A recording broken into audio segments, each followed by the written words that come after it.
Hi, my name's Jonathan Hicks, and this evening I'm joined by Mark.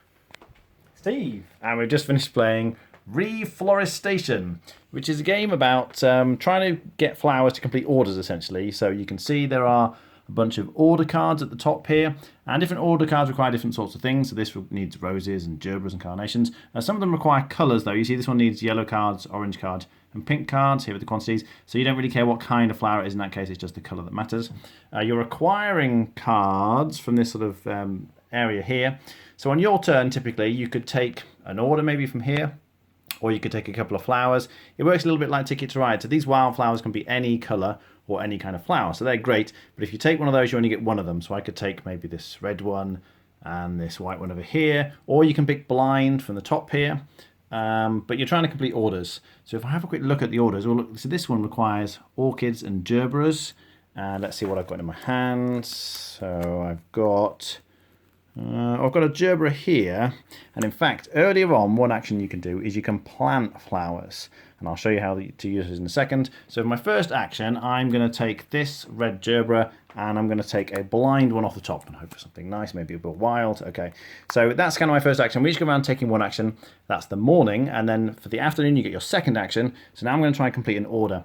Now this one I'm going to try and complete needs 2 orchids and a gerbera. So I can use this gerbera, and if you notice, because I previously planted these, once they're planted that takes an action, but you can then tap them and then reuse them. So this one I'm spending just goes away to the discard pile, but at the end of the turn these are going to come back. And then I complete the order, and you can see this is worth a certain number of coins. The objective of the game is just to get the most money. So you sort of complete this, you get the money at the end, and you just keep cycling through trying to complete as many orders as you can, essentially. There's a couple of other things though. There are staff members that you can hire at different points. Incidentally, I should say all of the components you can see are prototype components. So this is going to have a nice picture of somebody. In fact, I think on the Kickstarter, there's a kind of pledge level where you can get they'll sort of take your photo and the artist will draw you in this, so you can be one of the staff members. But here's an ability, so you could draw 3 flower cards from the deck now on each future Monday. So there's like a day tracker here that works through, so on each Monday you can hire staff members and potentially you then use their special abilities. So this lets me use my planted cards, the ones that you're tapping here, for 2 different orders at the same time, so that's quite handy. So you kind of get the staff members who vary the rules of the game, but then you're collecting the flowers, using to complete the orders, and at the end of the 12 rounds, whoever has the most money wins. What do we think? Yeah, this is a neat little set collection, hand management stuff game. I've been a bit negative with Spend in the past, and I still keep with that, but this is better because there are more available orders. I like the pressure, the race, but the race is more common. One Splendor, they're just there. That's a much tighter race for the big value points. I think the best thing I like about it is actually the staff members that add something different. The fact that you're trying to draft a combo that you know that in later turns you're going to score out. It's easy enough to learn, plays well. Yeah, have fun. Steve? You think it's originally like Ticket to Ride. The flowers are coming out, you're trying to collect colours and collect sets, but there's something slightly different. The red one is not necessarily red, it's a red carnation, but I need roses for that one. Oh, but the rose is blue, but not blue, but it's not one of the colours in the game. But you get the idea. It's not a different thing. You think, oh, fine. So it's basically like an advanced version of Ticket to Ride, but then you can plant flowers.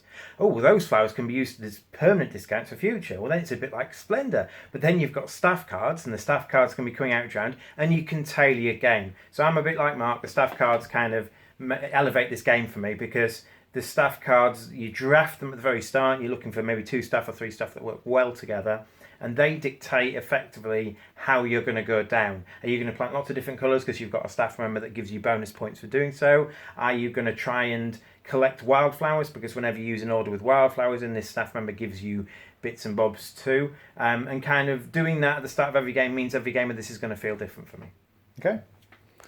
Yeah, it's nice. It's a nice, simple, as I say, set collection game. I do really like the staff members, particularly the drafting at the start. As Steve says, you can combo certain members of staff in a way that provides you with some strategy. So I like that. The artwork's nice. I like the way they've done the flowers. It's a bit different. I found it slightly confusing, and this is probably just me, the different mixing the colours with the different names of the flowers. So I've got a red carnation, or it's a purple gerbera. Hang on, what do I need for this? Oh, this is tulips. But do I have any tulips? Oh, I've got the white and then the wild ones. I just found it a little bit confusing, but I suspect with a few plays that'll be fine. And it's the kind of game I think, Steve, you prefer more to me, that kind of abstract matching. It reminds me a bit of, what's the one with the diamonds? The logic deduction where you've got the... Sleuth? Yes, that's right. Just because of the different combinations of all the different things, you're trying to match the different requirements in the middle. But it works well. It certainly does its job. So if you want a light kind of Ticket to Ride stroke Splendor with a flower theme, check it out. All right, thanks for watching. That was ReFloristation.